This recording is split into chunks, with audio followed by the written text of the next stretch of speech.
On va dédier le cours aujourd'hui pour le Nishmat Ariab et Bathsheba, même si les soldats n'ont pas besoin qu'on dédie des cours pour eux, parce qu'ils sont tellement purs et saints, ils sont tellement pieux, c'est tellement des grands tzadikim vivants, à plus forte raison quand ils ont donné leur vie pour sauver et protéger notre peuple et notre terre. Que Dieu fasse que ce soit le dernier, qu'on puisse avoir que des bonnes nouvelles de tous nos soldats en bonne santé, une longue vie en bonne santé, et que Dieu envoie tous les forces de réconfort et de consolation pour sa famille, pour surmonter cette épreuve, et qu'on puisse entendre à partir d'aujourd'hui que des bonnes nouvelles. Amen. Chers amis, on va passer, après je te donnerai le replay du cours, tu pourras envoyer, on va passer maintenant à la paracha de cette semaine, qui est une paracha très bouleversante, aussi bouleversante qui était la semaine dernière. On a parlé longuement dans le cours hier soir, qu'on peut revoir sur Torah.fr, qui était le fait de est-ce que la solution c'est de casser les tables de la loi, parce que c'est aussi le sujet de la paracha de cette semaine. On a vu est-ce qu'on a le droit d'utiliser la violence pour éduquer, c'est le cours d'hier soir, et on a vu en deux mots le thème qui était éduquer égale responsabiliser. C'est-à-dire il y a un moment que Moshe a décidé que le peuple juif n'était pas du tout sur la même longueur d'onde que lui il était. Et il s'est dit, il y en a marre de tout donner gratuitement sans qu'ils bougent et ils font jamais quoi que ce soit. Il a dit, écoute, table de la loi, merci, c'est pas pour vous. Et grâce à ça qu'il les a cassés, ça a fait en sorte qu'ils ont décidé de changer et évoluer. Dans le cours de dimanche matin de Jalal, le 5e cours sur la série, c'est un cours magnifique sur le conseil du Rabbi pour la vue. On a vu un cours qui nous expliquait sur l'importance de comment surmonter les défis personnels, sociétals, quand tu rencontres des difficultés dans la vie, tragédies, etc., mais surtout des difficultés dans la vie, par exemple, de personnes qui étaient bloquées à cause d'une tempête de neige. Comment prendre chaque situation en positif, quand on a vu avec l'histoire de Rabbi Akiva, l'histoire de Nachum Ish Gamzu, etc. Aujourd'hui, on va parler sur les miroirs, puisque la paracha de cette semaine nous parle la suite, puisque ça fait 5 semaines qu'on a sur le devoir de construire le temple. La paracha nous parle que les lois que Dieu donne à Moshe comment construire le temple, il y avait des différents éléments. La semaine dernière, on avait parlé de le premier élément qui était bien sûr là, il y a 2 semaines, la menorah, l'arche. La semaine dernière, on a parlé sur le temple, on a parlé longuement ce Shabbat, pourquoi le misbère pleure quand il y a un couple qui divorce de son premier mariage. Mais là, on va voir, cette semaine, on nous parle d'un élément qui va dans le temple, qui est un élément en cuivre. Alors que jusqu'à présent, on parlait des éléments qui étaient faits en argent et en or. Là, on nous parle du kior. Kior, c'était comme un lavabo, comme un évier, si on peut dire, qui était un bassin, qui était la première chose que les prêtres ont entré les Kohanim avant d'arriver sur les fenêtres du temple. C'était proche de la rentrée, c'était fait pour se laver les mains et les pieds avant de commencer à travailler dans le temple. C'est la raison pour laquelle aujourd'hui, à l'entrée d'une synagogue, tu as un évier avec un kéli pour se laver les mains, pour que les Kohanim se lavent les mains, pour que les gens se lavent les mains. Et de manière plus large, on sait que dans la religion juive, on est schizophrène du lavage des mains. On n'a pas entendu le Covid pour faire attention à se laver les mains et utiliser du gel, etc. Mais on sait que chaque matin, dès qu'on se lève les mains à côté du lit, et après on se lave les mains avant de faire les brachot, parce qu'on est une nouvelle créature sur terre, et on remercie Dieu, etc., etc. Mais là, un débat poignant, un débat intéressant qui se passe par rapport à cet objet qui était un objet particulier. On va avancer de quelques semaines, par Pekudei. On va voir que Moshe donne un bilan à calcul de combien de comptes il a fait, combien d'argent, combien d'or il a réussi à avoir dans le temple. Et là, il ne dit pas combien de cuivre ils ont utilisé. Même si aujourd'hui, c'est une matière première volée en France par les délinquants sur les réseaux ferrés ou quoi que ce soit. Mais il ne dit pas combien de cuivre il a ramassé pour le temple. Moshe te donne le bilan des rentrées, des sorties. Et il te dit combien de cuivre il a utilisé, bien sûr, pour le temple en général, préparer les différents autres ustensiles, mais il ne dit pas combien de cuivre a été utilisé pour le kior, pour ce fameux bassin. Rashi t'explique que Moshe, il était dégoûté, chapitre 38, verset 8, de ce cuivre, il n'a pas voulu faire attention à ce cuivre. L'histoire, c'est quoi? C'est quand Dieu lui a demandé de ramasser tout l'argent possible pour pouvoir construire le temple. Chacun, il a donné tous les trésors qu'ils avaient. Les femmes ont décidé de donner ce qu'ils avaient de plus précieux. Et c'était quoi ce qu'ils avaient de plus précieux à l'époque? C'était les miroirs dans lesquels ils se maquillaient, dans lesquels, je ne sais pas si c'est Sephora ou n'importe quelle autre marque qui existait à l'époque, mais c'était les miroirs dans lesquels ils se maquillaient, ils se faisaient belles pour leur mari, etc. Et Moshe, il a dit quoi? Un tel objet, on va utiliser dans le temple. Un tel objet qui est fait pour attirer, va savoir séduire, etc. C'est pas apte à avoir quelque chose pareil dans le temple, c'est dit n'importe quoi, j'en veux pas. Dieu vient. Et Dieu, il étonne Moshe de manière, on va dire, avec 180 degrés à l'opposé. Et Dieu, il lui dit la phrase suivante, accepte les miroirs, Ki elu chavivin alay minakol. Parce qu'ils sont plus admirables sur moi que tout le reste. Pour moi, l'objet principal du temple, le meilleur objet du temple, c'est les miroirs des femmes. Pourquoi? Parce qu'à travers ces miroirs, les femmes, ils ont pu avoir des enfants en Égypte. Quand leurs maris arrivaient fatigués des travaux forcés, et ils n'avaient pas d'espoir d'avoir des enfants ou quoi que ce soit, les femmes faisaient à manger, ils leur donnaient à manger, ils prenaient les miroirs et ils se montraient comme elles étaient plus belles que leur mari. Et grâce à ça, ils avaient des rapports et ils avaient des enfants. C'est ce qui est écrit dans le Parashat Vayakel, Vaya, cet akiyon de Choshet, de Marot, Atzavot, qu'on parlait de ces miroirs qui étaient faits en verre, et c'est grâce à ça que le peuple juif a construit, etc.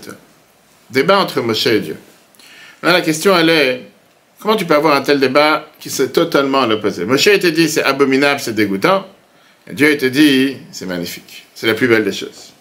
Comment quelque chose que aux yeux de Moshe, c'est l'antithèse même de construire un temple, et pour Dieu, pas seulement que c'est apte, mais c'est la plus belle des choses, même encore plus beau que l'or et l'argent, pierre précieuse. Il y a quelque chose qui ne va pas ici. Le Rabbi, dans un merveilleux discours, on écoute Sichot 6, page 197, il vient et te donne ici une mission pour la vie. Et il te dit clairement que tu ne peux pas avoir une passion pour servir Dieu, faire ce que Dieu attend de toi, si tu ne comprends pas le message que dans la paracha de cette semaine. Très très riche. Et la question, c'est une question générale. Qu'est-ce qui est appelé la Kedusha? Qu'est-ce qui est appelé la sainteté? Quel est le summum de l'épanouissement religieux qu'une personne peut avoir? Est-ce que je dois vivre dans un monde qui est un monde de pureté, un monde propre, un monde qui a que le bonheur, un monde qui a que la divinité sur terre? Ça, c'est l'extase, ça, c'est le meilleur. Ou bien mon devoir, c'est d'amener la divinité, la sainteté, la pureté à un endroit où il n'y en a pas. Par exemple, le 77. En deux mots, est-ce que, si on résume en une phrase, est-ce que je dois expériencer la Kedusha ou bien je dois la fabriquer, je dois la créer? Et c'est tout un autre monde. C'est comme si j'allais te demander, qu'est-ce qui est plus beau sur Terre?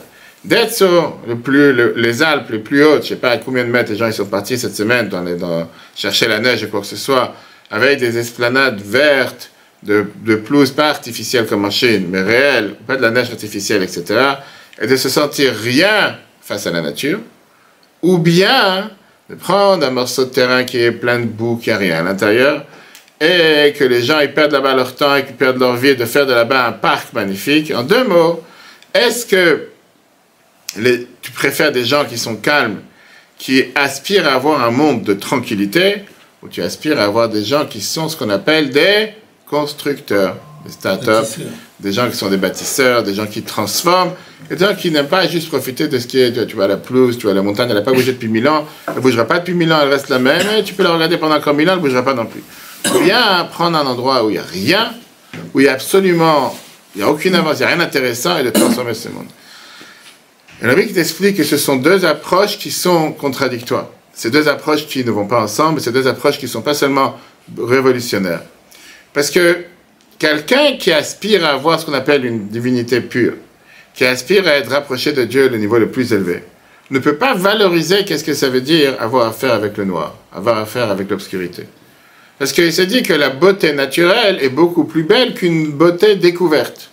Une beauté naturelle, tu as des gens, des femmes qui ne font pas de chirurgie plastique, qui ne mettent pas de maquillage, et qui sont belles de nature. Et tu as des gens qui vont te dire que pour être beau, il faut forcément mettre des kilos de maquillage tous les jours, et de chirurgie plastique, etc. Il va te dire, c'est très simple. Beauté naturelle, c'est mieux que d'avoir un endroit qui est totalement abandonné, qui était capable de rien faire là-bas. Prenons Israël, il y a 80 ans, et tout d'un coup le transformer en un endroit où tu as des tours de tous les côtés, des magasins de tous les côtés. Bref, que tous les déserts que tous nos ennemis ont eu pendant 2000 ans, qui ne savaient pas quoi faire avec, on était capable de transformer en un endroit le plus beau du Moyen-Orient. Mais ces gens-là te disent, la beauté naturelle ne va jamais arriver même si tu vas pouvoir transformer quoi que ce soit, tu ne vas jamais arriver à avoir la finesse de la beauté classique, la beauté naturelle. Maintenant, de l'autre côté, tu as celui qui est ce qu'on appelle un entrepreneur. Celui qui adore, et qui pas seulement il adore, mais qui valorise les changements. Et lui, il se dit que la beauté naturelle n'a aucune valeur. Ce qui est le plus beau, c'est quoi? C'est ce qu'on appelle la créativité. Qu'est-ce qui est inattendu? Être capable de prendre une matière première, un plastique, et d'en faire de ça le meilleur appareil. Être capable de prendre du cuivre, et en faire de ça la meilleure chose. Être capable de prendre quelque chose qui est comme du fer ou du métal, et transformer quelque chose, et fait ça, c'est quelque chose qui est magnifique. Ou bien, tu vas prendre dans le monde culinaire la même chose. Les gens qui disent, je prends une matière première, je prends un citron, je prends une chose, regarde le gâteau que je te sors, regarde C'est pas juste je te prends le citron, je te coupe en morceaux. C'est quelque chose de totalement différent. Moshe était un homme de Dieu. Moshe, ce qu'on appelle, était beaucoup plus proche du monde d'en haut que le monde d'en bas. Donc bon, pour lui, c'était quoi? C'était quoi le but de construire le temple? Construire l'arche de Noé. L'arche de Noé, c'était l'ambassade de Dieu sur terre. Tu rentres là-bas, tu oublies d'où tu es venu. Ah, l'extase, c'est le 7e ciel. Tu vois la divinité, tu expériences la divinité. Tu vois le monde le plus élevé de ce que tu vois ce monde. Donc Moshe, pour lui, il était dégoûté de voir des miroirs de femmes. Il s'est dit, ça n'a rien à voir, c'est quelque chose qui est bas, qui est grossier, qui est matériel. À la rigueur, la beauté naturelle est beaucoup plus beau que d'avoir une femme qui est maquillée avec 2 kilos de maquillage sur la figure. Et donc il s'est dit, ça a à faire beaucoup plus avec un domaine qui est totalement contraire. Et il dit au contraire, c'est la raison pour laquelle on a construit le temple. Pour s'enfuir de tout ce monde qui est cette créativité qui n'est pas naturelle. Je préfère les choses qui sont naturelles que quelque chose qui n'est pas naturel. Quelque chose de naturel, c'est beaucoup plus important pour moi. Moi, j'aime la pureté divine. J'aime les arbres, j'aime la pelouse naturelle, officielle. Je n'ai pas besoin d'avoir du fabriqué où il y a eu, on va dire, la main humaine à l'intérieur. C'est vrai que tu as des gens qui te disent, je préfère avoir un poivron, une tomate, regarde comment elle est belle, magnifique, comment elle pousse sur l'arbre. Il n'y a aucun humain qui a mis sa main à l'intérieur. Tu as quelqu'un qui préfère avoir, il te dit, un poivron, une tomate n'a aucune valeur. Si tu es capable de retransformer, de retravailler le produit, c'est beaucoup mieux. Dieu, il vient. Et Dieu, il dit, Moshe, je ne suis pas d'accord avec toi, cher ami. Dieu, il dit, tu sais quoi? Moi, je préfère ce deuxième produit. Moi, je préfère la créativité. Moi, j'aime pas les choses naturelles. Au final, c'est Dieu qui a tout créé. C'est Dieu qui a créé le monde et c'est Dieu qui a créé. Mais Dieu dit pas seulement que ces miroirs peuvent rentrer dans le temple. Et ça, c'est l'essentiel du temple. Pourquoi? Parce que l'idéal, pourquoi j'ai créé le monde, c'est pas pour s'enfuir du monde. C'est d'être constamment en créativité, constamment en train de renouveler, en train de chercher le renouveau, la capacité de pouvoir se réinventer sans fin. Et ça, c'est ce que je veux, ce qui se passe dans mon monde. Ne pas accepter les choses comme la routine, la norme, c'est comme ça, on continue, on fait Shabbat, mais les tefilines.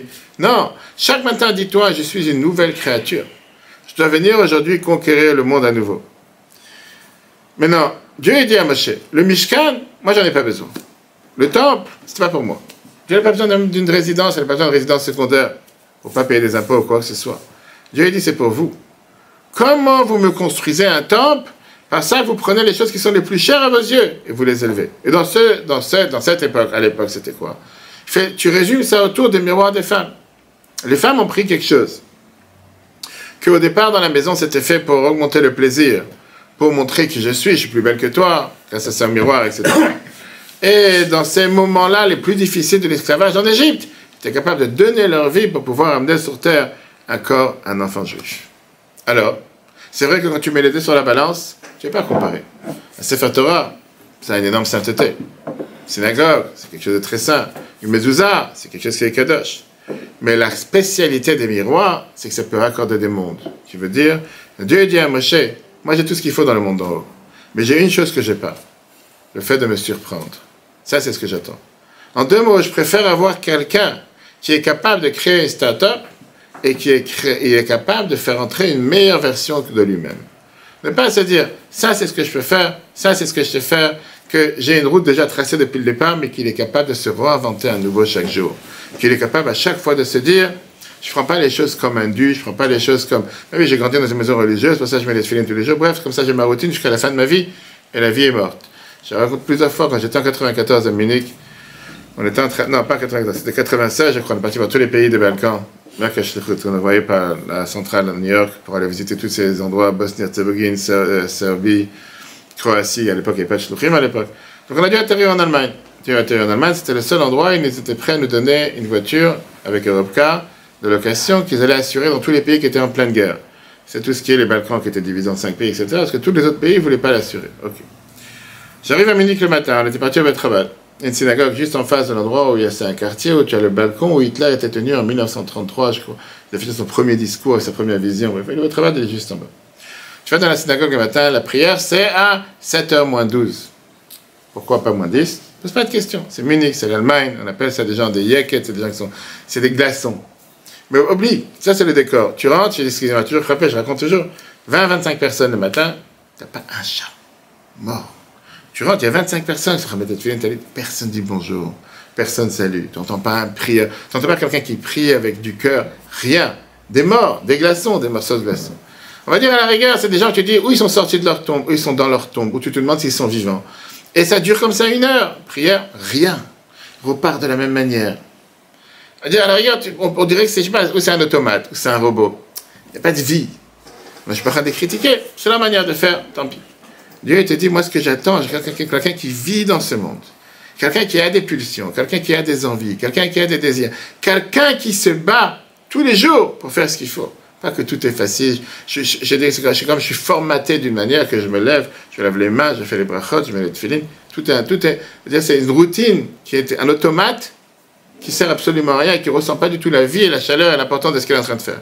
Je parle de quelqu'un qui est coléreux, qui a des pulsions, qui a des envies, qui a de la jalousie, qui a des attirances vers le matériel, qui a des attirances vers différents soucis qu'il y a dans la vie, mais le moment qui arrive, c'est le moment dans lequel il se dit, tu sais quoi, je suis juif, je dois agir, et on a vu ça malheureusement depuis le 7 octobre. Combien de nos frères et sœurs ont décidé, c'est le moment de venir se battre pour notre pays, sauver notre terre. Personne ne leur a demandé, c'était pas obligé. C'est pas forcément qu'ils étaient appelés.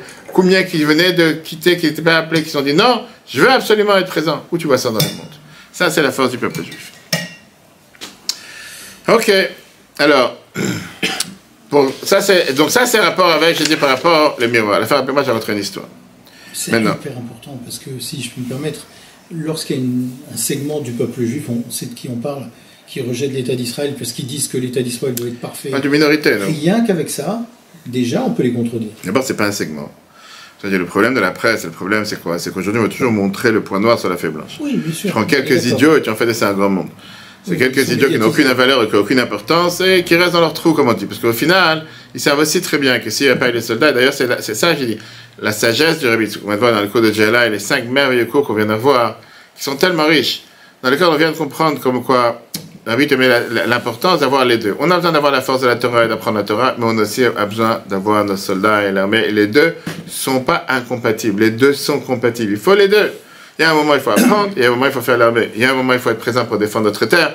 Il y a un moment, il faut prier. Et les soldats eux-mêmes te disent qu'il faut les deux. Maintenant, quand tu dis ceux qui te disent non, la terre, on n'a pas besoin de se faire l'armée, ou bien on n'a pas besoin de notre terre, etc. Je parle de ce courant religieux et des courants écartés qui disent que Israël doit être parfait. D'abord, c'est pas des religieux, parce que quelqu'un qui est religieux ne peut pas renier le fait que Dieu a donné la terre au peuple juif.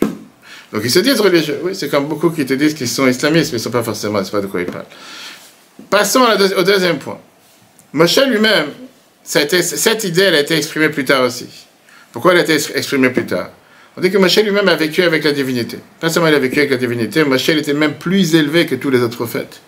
La Gemara Yevamot, page 49b, te dit la fameuse phrase que Moshe il a eu la prophétie avec ce qu'on appelle la Speklaya Meira. Speklaya Meira veut dire qu'il a pu voir les choses à travers, pas avec un miroir où tu as ce voile qui est caché derrière, qui cache la vue de ce qui se passe à travers, mais il voyait la divinité comme s'il n'y avait pas de voile, il n'y avait absolument rien qui se passe. Très bien. La te dit que la différence entre Moshe et les autres prophètes, c'est que les prophètes, ils ont eu la divinité, la prophétie envers Dieu avec une aspaklaya, shaina meira, en deux mots. C'est comme un miroir, c'est caché, c'est voilé à l'extérieur, à l'arrière, pardon. Alors que Moshe, il voyait les choses à travers, comme s'il n'y a aucun voile. Très bien. Quelle est la différence entre les deux? Un verre, quand tu regardes sur un verre, l'avantage, c'est que tu vois les choses de manière claire, de manière précise. Mais le désavantage, c'est que tu vois seulement ce qui se passe à travers, tu ne vois pas ce qui se passe derrière. Parce que par définition, il n'y a pas de reflet, puisqu'il n'y a pas de reflet. Donc tu vois clair, ça ne voile pas, ça ne cache pas. Et tu peux voir ce qu'il y a derrière, de l'autre côté de la fenêtre. Mais tu ne peux pas revoir ce qui se passe à travers. Quand tu as un miroir, c'est fermé. À ce moment-là, tu es capable de voir pas seulement ce que tu te regardes, mais tu es capable de voir aussi ce qui se passe à l'arrière. Tu vois ce qui se passe derrière toi, parce que tu vois le miroir, pas seulement toi. Tu veux dire, spirituellement parlant, le miroir est capable de te montrer même les choses qui sont plus basses que toi. Même les choses qui sont à l'arrière, même les choses qui ne sont pas au même niveau où toi tu en tiens, eux aussi sont capables. Moshe était capable de voir la divinité, on a dit d'avoir la prophétie d'une manière, comme quoi il voit toujours direct, il n'y a aucun voile. Il voit Dieu en direct. Dieu lui dit, moi ce que j'aime, c'est pas voir à travers. Moi ce que j'aime, c'est les miroirs. Pourquoi? Parce qu'avec les miroirs, on voit ce qui se passe derrière. On voit ceux qui sont encore à la traîne. Et ça, c'est ton devoir. Ton devoir n'est pas seulement de penser à ceux qui tout va bien, ceux que pour eux, c'est la norme de faire ce qu'il faut. Ça, c'est une chose. Mais qu'est-ce qui se passe avec ceux pour eux, c'est pas la norme. Ton devoir, c'est d'aller les chercher. Et de s'assurer qu'eux aussi, ils vont le faire. Et c'est pour ça que Dieu lui a dit, ça, pour moi, c'est ce qui est le plus important dans le temple que tout le reste. Tout le reste, c'est bien. L'argent, l'or. Bien sûr, on a vu dans les cours précédents que ça représentait les tzadikim, les bénonim. Le cuivre, ça représente vraiment, à tel point que la Gemara a dit qu'il y a une différence dans donner la tzaka. je dis qu'il y a 3 différentes manières de donner la tzaka. Argent, or et cuivre. Pas seulement donner l'argent, donner l'or et le cuivre, je dis que c'est 3 acronymes de 3 mots différents. Alors, il en a parlé justement cette semaine en 92. L'argent, comment ça s'appelle en hébreu? Zav. Zav, c'est un acronyme de 3 mots. Zav veut dire Ze Anoten Bari. Celui qui donne la tzaka quand tout va bien. Pas de souci financier, pas de souci de malade, pas de souci de santé. Il n'a pas un examen aujourd'hui. Bon, en bon terme, il donne la tzaka. Ça c'est considéré comme de l'or. Après, tu as Kesef. Kesef, ça veut dire l'argent. C'est le deuxième niveau en dessous. Kesef, c'est Kedes Sakanat Pachat. C'est celui qui te donne parce qu'il a une certaine crainte. Il veut que quelque chose qui marche aujourd'hui. Il veut qu'il va marcher l'examen. Il va aujourd'hui, j'ai un test. Je vais donner la tzaka, au moins, je l'aurais bien fait une prière. Mais après, tu as le dernier niveau. Le chesed, c'est quoi? Le chesed, c'est du cuivre. C'est 4 mots. Netinat chole shamatnu. Un malade qui a dit, donnez pour moi. Il est sur le point de mourir. Il dit, faites tzaka pour moi, parce que moi, si je pars de ce monde, moi, j'ai fait une mitzvah dans ma vie. La Gemara te dit la différence entre les 3. Bien sûr, un est considéré comme l'argent. L'or, l'argent et le cuivre. La Bible te dit, bien sûr, ça c'est dans, on va dire, quand tu expliques ça de manière brute. Mais la réalité, elle est qu'au final aussi, dans la tzaka. Combien de juifs sont à ce niveau de nechoshet? Sont à ce niveau qu'avant de mourir, ils t'appellent des fois 10 ans avant, quand j'ai eu plusieurs fois en Sénégal. Parce que le rabbin, n'oubliez pas que quand je vais mourir, vous devez vous occuper de moi. Je vous avais raconté une fois, un jeu de tournant. Malheureusement, elle est décédée il y a quelques années. Je crois que c'était avant le Covid ou après. Et il venait jamais au travail. Il venait une fois par an à la fin de Kippour, pendant 10 minutes avant le buffet, ou avant le chauffeur, ou après, peu importe. Et sa seule demande, c'était, sur le rabbin, quand je vais mourir, pensez à moi. Marié avec une non-juif, des enfants non-juifs. Je crois que c'était un Cohen. Je lui disais, mais pourquoi tu penses à la mort? Arrête de penser à la mort, il n'y a pas que la mort. Tu peux vivre comme un juif, pourquoi mourir comme un juif? Tu peux aussi vivre comme un juif. J'allais le voir à la maison, on mettait les tefilines ensemble, je l'achpanot. N'oubliez pas quand je vais mourir. C'est sa seule demande. Combien de temps? Je suis là-bas 25 ans, 22 ans. Un jour arrive, il est décédé, le pauvre. Sa femme m'appelle, sa fille, je crois, sa fille, pas juive. Et monsieur le rabbin, le moment est arrivé, c'est quand ça fait 15 ans qu'il se prépare. C'était des gens qui préparent les invitations pour l'enterrement, etc. Écoute, on a fait le tel enterrement. Il y avait, je crois, une quarantaine, cinquantaine de personnes. C'était un tournant, je sais pas, dans un oasoir, je sais pas, dans un trou en Sénégal. Il y avait 3 juifs. Il y avait une cinquantaine de personnes. Tu parles devant 50 non-juifs. Il faut bien dire quelque chose. On a parlé, c'est l'importance, c'est le rôle, la mission que Dieu a chacun d'entre nous. Et depuis chaque année, le jour de son décès, on fait le Kaddish à travail. Il s'occupe de sa neshama, de faire Kaddish. On a fait Kaddish ici toute l'année. Mais c'est ça que Dieu dit à Moshe. Il dit, toi, tu déconsidères le miroir. Parce que dès que tu vois un miroir, tu vois une femme. Et tu vois un miroir, tu vois que c'est négatif. C'est pas négatif. Au contraire, le miroir, ça te montre qu'il y a encore des gens à la traîne qu'il faut aller chercher, il y a encore des gens qui ne sont pas occupés d'eux. Ça, pour moi, c'est ce qu'il est. Pourquoi? Parce que ce que je cherche dans la vie, c'est de se réinventer à chaque fois, se redécouvrir à chaque fois. Ce que j'ai fait hier, c'était bien pour hier, mais c'est pas bien pour aujourd'hui. C'est pas parce que hier, l'année dernière, l'année d'avant, j'ai fait ce qu'il fallait, que ça me garantit que je fais ça toute ma vie. Parce que c'est tout qu'aujourd'hui, je vais agir avec mon âme animale, et je vais agir comme un animal. Et donc le fait qu'aujourd'hui je me suis réveillé à nouveau, ça veut dire qu'aujourd'hui je dois encore une fois agir et faire ce que Dieu me demande, pas parce que c'est la routine et c'est devenu, je réfléchis même plus à ce que je fais. Comme j'ai à chaque fois aux enfants bar mitzvah, que Dieu fasse que 20 ans, 30 ans, 40 ans après ta bar mitzvah, tu mettes les tefilines tous les jours, comme le premier jour de ta vie que tu as mis les tefilines, que tu avais cette excitation, que c'était merveilleux, que tu as fait tellement attention à ton sac de tefilines, que ça continue comme ça toute ta vie, pas juste le premier jour et après. Très belle histoire. Un juif, il est venu une fois, il a rencontré le rabbi, dans l'audience privée. Et il a dit au rabbi comme ça, j'en ai marre de me battre avec moi-même. Des gens qui avaient des problèmes personnels, des problèmes... Il fait, à quoi ça sert de faire tout ce que je fais si je n'arrive pas à avancer? Il fait, je reste toujours avec la même personnalité complexe. Je dois me battre sur chaque bonne pensée. Je me bats sur chaque situation. Alors moi, je n'ai pas réussi à passer le cap des années. J'ai plus aucun fantasme, j'ai plus aucun désir. J'ai plus rien à me battre dans la vie. À un moment, stop. Je travaille, ça fait des années que je travaille sur moi-même. J'essaie de travailler sur ma personnalité, travailler sur mes traits de caractère, travailler sur moi-même. Ça avance pas, ça bouge pas. Je suis toujours le même animal. J'en ai marre de travailler. Laisse-toi tranquille, laisse-moi faire la belle vie. C'est rien, de toute façon, je ne change pas. Je reste la même personne brute. Un lui demande qu'est-ce que tu fais dans la vie. Il dit, j'ai fait l'art, mais l'art professionnel, comme ici. Pas juste l'art simple. Les tableaux Picasso, Marc Chagall, tu vois, c'est un truc, des millions, des millions. Pas pour jeter des pots de sauce tomate dessus, mais comme ça. Il dit, je vends des tableaux à des millions de dollars de tableaux, et je vends ça à des familles richissimes dans le monde. Des rois, des trucs. Je vais me dire, raconte-moi une histoire, une vente que tu as fait récemment. Et il dit, j'ai vendu un tableau à 10 millions de dollars. Et c'était un tableau qui montrait la coucher du soleil merveilleux, et qui montrait comment tu as un enfant, un garçon et une fille qui marchent sur le bord de mer à côté du coucher du soleil. 10 millions de dollars. Rabbi dit, je te demande une question. Pourquoi les gens sont prêts à payer une telle fortune pour un tableau, pour une art? Tu aurais pu envoyer un photographe professionnel sur le port de mer qui va prendre un garçon et une fille qui marchent face au coucher du soleil. Et la photo, elle coûterait $1. À l'époque, tu avais encore Kodak, tu avais encore télénégatif, etc. Tu sortais, tu imprimais. Je fais surtout, là, entre nous parlant. La photo, elle est beaucoup plus précise que l'art, que la peinture. La photo, c'est du réel. C'est le vrai soleil, les vrais, comment on appelle ça, les vrais rayons, les couleurs, le garçon et la fille. Alors que ton art, aussi belle qu'elle peut être, elle ne va jamais refléter la réalité comme tu as dans la photo. Et la personne répond comme ça, Rabbi. Il dit comme ça, il fait Rabbi, qui cherche les choses qui sont exactes, ponctuelles? Les gens, ils aiment bien payer sur ce qui les surprend, sur la fatigue, sur la créativité. Et c'est pour ça que les gens ils payent une telle fortune pour un morceau d'art. Des coloriages ici, tout est cool. Quel idiot qui a passé son temps à faire un geste pareil. Et en plus, quelqu'un qui l'achète et quelqu'un qui le vend aux enchères. Ça reste pas tranquille, ça vaut rien. Rabbi sourit, il dit, tu m'écoutes? Rabbi dit, tu t'écoutes? Toi, tu as été créé à l'image de Dieu. Si tu veux savoir de quoi Dieu a le plus grand bonheur, si tu veux savoir qu'est-ce que Dieu il a le plus grand plaisir, écoute qu'est-ce qui te fait plaisir à toi. Dieu n'attend pas la ponctualité. Dieu n'attend pas que tu fasses les choses exactes comme il faut les faire. Dieu, il s'émouille à chaque fois de ce qui est cette créativité, ce renouveau. Ça, c'est le plus grand bonheur que Dieu a. Et Dieu, il a de ton action, pas qu'il soit parfait, pas qu'elle n'est pas pure, mais il a un bonheur du fait qu'elle est tous les jours nouvelle, qu'elle est tous les jours surprenante, que tous les jours tu vas contre le courant. Alors que dans ton entourage, tu as tellement de gens qui font pas ce qu'il faut, toi tu fais ce qu'il faut faire. Et oui, tous les jours tu te bats contre toi-même, et tous les jours c'est un nouveau combat. Ça, c'est ce qui donne le plus grand bonheur à Dieu. Alors c'est vrai que la question que quelqu'un peut se poser dans la paracha de cette semaine, un juif il se dit parfois, comment moi je peux avancer, comment je peux contribuer, comment je peux évoluer dans le peuple juif, dans la vie. Je me connais moi-même, je sais combien de noirs il y a dans ma tête, combien je ne suis pas intéressé à faire ce qu'il faut. Dieu lui dit, il y a quelque chose que je cherche beaucoup mieux que la pureté pure, originale. Je cherche une start-up qui crée la pureté.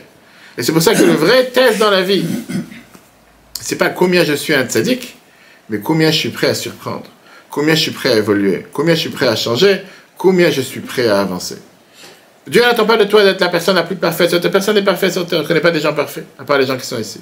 Dieu il te dit, tu sais quoi? Réinvente-toi tous les jours. Oui, c'est un combat tous les jours qu'il faut se lever et prier et faire ce qu'il faut, malgré les difficultés. Tu te prends des claques et tu avances. Ça, c'est ce que Dieu il attend de nous. Pourquoi là, de la paracha, cet ordre que Dieu a donné de faire le temple, c'était quoi? Un ordre éternel. Parce que chacun, Dieu, il attend qu'on fasse ce temps pour Dieu. La question, elle est, où sont les miroirs dans ta vie? Qui veut dire, où tu fais un effort que tu donnes à Dieu plus que la norme. Ça, c'est ce que Dieu attend de chacun d'entre nous, et ça, c'est notre devoir. Terminons avec une merveilleuse histoire, avec un fameux, Rabbi l'a rappelé cette histoire plusieurs fois, un juif qui s'appelait Rabbi Gavriel Nossechen, porte-grâce. Rabbi Gavriel et Chana, sa femme, c'était des gens très riches de Vitebsk. Rabbi Gavriel était un des plus grands donateurs de la tzedaka que l'Admour Hazaken avait fait pour les sages qui habitaient à l'époque en Israël, soit libérer les prisonniers ou des gens nécessiteux. À l'extérieur, ça avait l'air que c'est des gens qui ont tout pour eux. Mais ils étaient énormément peinés à l'intérieur d'eux. 25 ans, ils étaient mariés, ils n'avaient pas d'enfants. Arrive un jour, et à cause qu'il y avait tous ces complots et toutes ces accusations des mitnagdim, des opposants à la chassidoute à l'époque, contre la chassidim, il a perdu la majorité de ses richesses. Dans une de ses visites chez l'Admour Hazaken, l'Admour Hazaken lui a dit, est-ce que tu pourrais contribuer à une telle somme importante pour aller libérer un prisonnier? À l'époque, tu avais beaucoup de gouverneurs de quartiers, de villes, de villages, qui mettaient des juifs en prison pour leur prendre beaucoup plus d'argent avec le loyer, etc., etc. Et des fois, ils pouvaient pourrir en prison pendant des années si on ne leur donnait pas un rançon, etc. Mais là, il était dans une situation difficile, il n'a pas d'argent à donner. Il a perdu la majorité de son argent. Et il est rentré à la maison totalement brisé. Il dit à sa femme, regarde, le Rabbi m'a demandé de faire quelque chose, ça fait de la peine, c'est la première fois que le Rabbi me demande de donner une somme importante pour acheter les prisonniers, et je n'ai pas comment donner. Sa femme, elle n'est pas restée insensible à sa demande, elle a ramassé tous ses bijoux chers qu'elle avait, où il y avait des diamants, des pierres précieuses, elle les a vendus. Elle a attrapé l'argent, elle a mis ça dans un sac fermé, et elle a donné à son mari, dit, tiens, va amener ça au Rabbi. Rabbi Gavriel, il va, et il n'a pas demandé d'où vient l'argent. Il dit, je te remercie infiniment, il est parti. Il va à Liozna, il met le sac d'argent sur la table du Admour Hazaken. L'Admour Hazaken, il ouvre le sac, et les pièces ont brillé sur toute la pièce. Toute la pièce brillait, tout le bureau du Admour Hazaken brillait de ces pièces. Rabbi s'appuie sur sa main comme pour réfléchir. Et après, il dit la phrase suivante. Dans le don du temple, il y avait l'or, l'argent et le cuivre.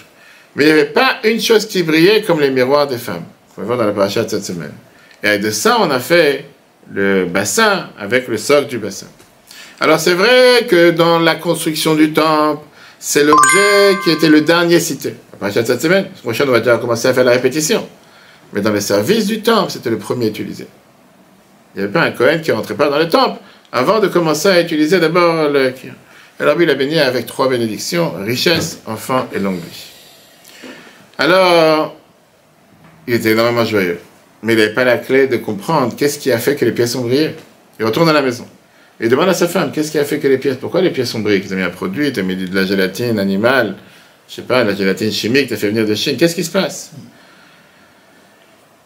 Sa femme, elle a dit comme ça, j'ai voulu que ce que j'ai donné soit totalement parfait. Donc après, j'ai reçu l'argent des bijoux que j'ai vendus. J'ai fait briller les pièces dans le sable, chaque pièce, jusqu'à qu'ils ont... Ça, c'était la manière comment ils n'avaient pas des produits chimiques à l'époque. Et comme ça, chaque pièce avait l'air toute nouvelle. Et dans mon cœur, j'ai prié que le Rabbi nous bénisse, que notre mazal se transforme, brille, comme ces pièces y brillent. 1 an plus tard, il a eu leur garçon, leur premier garçon, après 25 ans de mariage.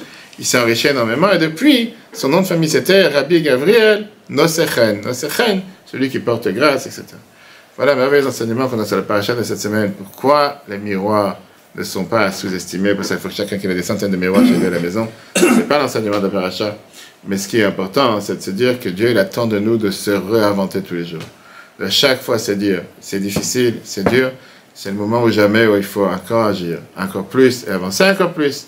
Et plus on fait, plus Dieu va voir la paracha. Que Dieu fasse maintenant que des bonnes nouvelles de nos frères et sœurs en Israël, de nos soldats qui réussissent à éradiquer les forces du mal dans les 4 coins d'Israël, inclus au Liban, Hezbollah, Syrie, dans tous ces autres endroits où il y a seulement des gens qui veulent que du mal.